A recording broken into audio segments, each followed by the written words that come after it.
All right, welcome back. So hellbenders are a native species to Middle Tennessee. It's these ones right here. But with the salamander's population declining, the Nashville Zoo has now stepped in to help. And as News 2's Shelby Mack shows us, transmitters were inserted into these critters today.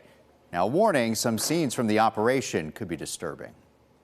So I'll slide it up in there, and then they'll use that to track them out in the wild. Hellbenders are one of Tennessee's most interesting amphibians. Over a decade of research has been invested in helping these native critters, says Dale McGinnity, curator of ectotherms. As long as we've been doing the Head Start program, we put radio transmitters into our animals so we can have graduate students following them post-release to identify survivorship and how far they move or don't move.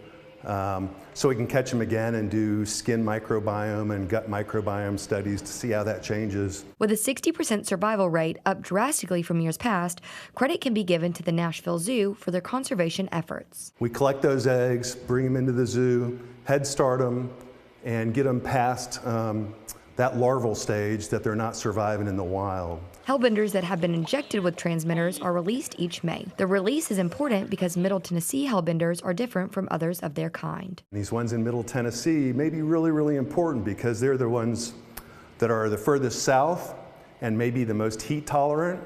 And with global climate change, we may have to translocate these animals further north. Besides having genetically unique makeup and being state endangered, they are loved and feared for the way they look. They're so different from anything else except for their two relatives, one in Japan and one in China, that are the biggest amphibians in the world. They look almost exactly like them.